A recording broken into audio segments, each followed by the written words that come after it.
Daredevil Modern is in the game, and we're going to be buying this string offer, which is a little bit different than the ones that we've done in the past. And the total is $40 for all of them. But we're going to buy them individually and hope that we get a lucky drop on one of the orbs. A lot of people have been asking me if this team is worth it. Now, boy, here's the thing. I think this team does two things. The first thing that it does is that it does well in the new raids, which is going to be one of the main sources for gear tier 20. So if you are looking to participate in these raids, that's going to be up with your alliance. And that's the primary thing that they do, is that they are a raid team. A lot of people feel that raid teams are not skippable. Now, raid teams in the past are a tad different than this raid team, the Vigilante, and we're going to talk about that in a minute. The other value to this team is that the first set of city nodes inside of the Professor X unlock is city, and it's gear tier 20, and their messaging in game said that they suggested Vigilante, Blade, Oath. So there's that. So it's doing well in the raids if you care about gear tier 20, and then potentially and I don't know which one of the characters are going to be optimal in the raids. That'll have to remain to be seen. So the thing that is kind of disturbing about the team is I don't think they're going to have the viability and the plug and play type characters like some of the older raid teams. Not the older, but the ones that we just had, like Orcus and Night Stalkers. They're raid teams, but they have some individual members on those teams that are really good outside the teams. And then those teams also have done very well in other game modes like Crucible and Ward. Now, I played the team, Vigilante team, inside of Alliance Wars, just doing testing on the test server. And they do stuff, but it has to be the full team. I think Sable Ultimate really spells out why the team is good and why the team is also bad, is that, she can knock down all the positive effects, like in-game Thanos does. She goes first in the match, but she has to have a full team to do it. And the team is somewhat underwhelming. I had good results on some of the older teams with them inside of Alliance War, but they really don't. I don't know if they're going to be useful in Crucible. I just don't know. Now, as far as ISO, I'm going to be doing healer. I think there's a case to be made for Fortifier, but I'm going to try healer. I think some people might even try striker, but I'm going to do healer, and we're going to buy this offer here in a minute. Now, I do want to go over some of the things that are going on in game. If you notice, these three characters in game are now have like hand-drawn art, and then there is a button inside of advanced options, which is the suspicious toggle, and this is all for April Fools. And by doing that, it'll turn on this for the entire game, which, if I'm being fair, it's kind of hard to know what characters you're getting, especially when you get orb drops. It's like, I don't know what character that is, so it kind of makes it a little bit confusing, and that is fun. And then this also will bring back the big heads from last April Fools. And so I would expect that's going to last a couple days. It's not going to be a permanent feature, but for now, you can turn it on and off. And if I've been playing with it on because I think it's a lot of fun. And then I feel like a lot of people call me Boomer, and this is definitely a tinfoil hat. And so I'm just saying. That's my avatar for right now. Also, Twitch drops are working right now. 2 million gold, 200 cores, and 500 T3s. A lot of people say, why didn't they do T4s? I guess they could have done T4s. I think it would have been better, of course, they had more training materials. But then I suspect they would have just given 250 T4s. So T4s and T3 training materials, the purple ones are half as good as the orange ones. So maybe they would have done 250. I mean, I guess it's the difference between getting a $100 bill and 250s. I'm not really sure. So that is the Twitch drops for the week. Today is Daredevil, And then there's something that's been very controversial, and I'm not sure that everybody understands what's really going on with it. Is there's Temporal Cataclysm, and it is very, very hard. Gear tier 18.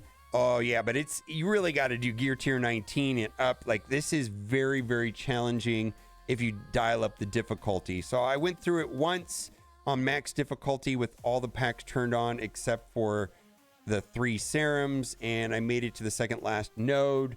Yeah, it was hard. I had to reset it a bunch. Now, let's talk about what this really means, though. Like, what does this really mean other than being super frustrating, and someone like myself can go in and really push the limits to my roster? And, you know, that may not be fun for everybody. It was fun for me. But what does it really mean?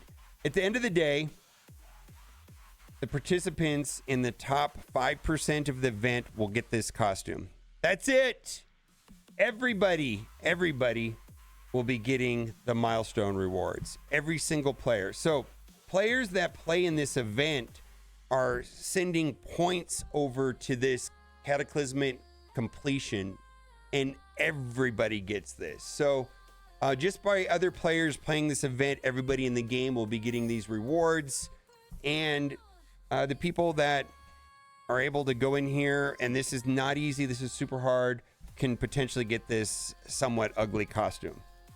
I don't think it's that attractive. And then here you can see the big bobblehead and then the avatar. Anyway, so I hope that explains what this is. Nobody's missing out on anything other than this costume. And it's I'm just gonna say, it's a hassle to get the costume. This is beyond challenging in my opinion. Then also, before we open the shards, null shards compensation, the developers are aware of this issue.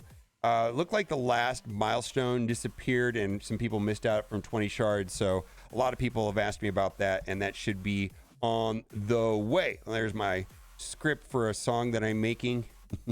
Didn't mean to show that, but anyways, always playing around with the AI songs. All right, let's do this. I'm going to buy the first one. We're going to buy these in pieces. So we're going to do that right there, and we're going to get 1 orb.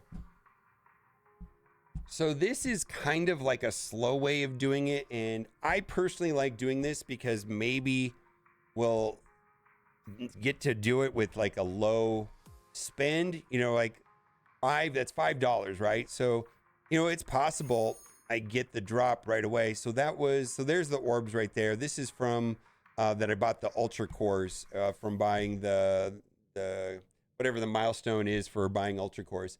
Let's go in and open up the orb, and we got the 7-8. We're not going to do that one. We're looking for the Daredevil orb. Okay, so these are the normal orbs that have a minimum of 6. They average like 9.3, but really I just think call these 8 drops. Yeah. I mean, I'm expecting 8 per shard, and I'm going to open all $40 worth. So there's 8 right there. And so we're just going to go through and buy these one by one. So we're gonna get 2 more right there for $10, which is not a great deal really. And then we'll get the free one also. It's not really free. Nothing's really free in life. So we have 3 now to open up. Let's go collect that in game. And then if I don't get enough to unlock him, then I will just spend cores. You can see I've been stockpiling cores, which happens in arena. So there's 3 more orbs. Let's go into supplies, hit orbs, and then we're going to drag down to these 3 right here. I'm just going to open all 3. Maybe we'll get lucky. 26. So yeah, we're still averaging a little more than 8 right there, right? So we've been pretty consistent with the 8.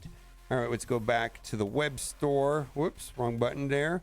And we're going to hit the 50. Okay. I like this because there's a chance that, I mean, like the last character, it was only $5. Most of the time, what I'm expecting is that I'm going to open all of these, then I'm going to have to spend some power cores. That's what I really think is going to happen, is that we're going to get through all of this, and then we're going to have to core it a tad. All right, here we go. Another 10. All right, 44. All right, let's go back to the web store. This will give me 2 And then let's just call this the bonus one. So we're going to get 3 more. Okay, let's go back in game. We have to go to the inbox. Inbox.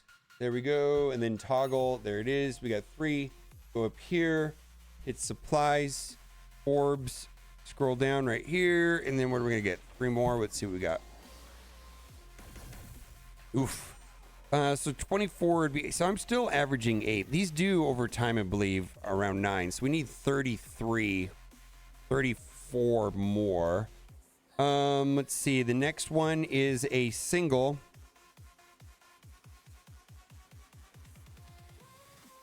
Okay. I could be wrong. But this doesn't seem as good as the other ones. I know some people said they didn't like this one as much as some of the other ones. I just find buying the 50, just buying the character, 100 shards for $50 to be unfun. At least here, I feel like there's a chance, like right there. So there we go. See? Now, did I really save that much? Well, I didn't spend $50. I spent, what, 35?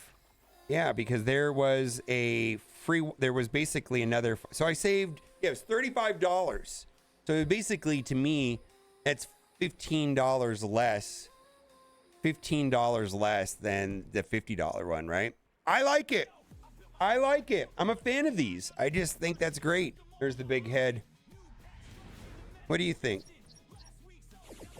I don't know. I like this setup. I really like the chain offers for character unlocks better than just $50 and here's 100 character shards. I mean, I don't know. I just feel like it's more fun too. Let me know what you think in the comment section. Bye for now.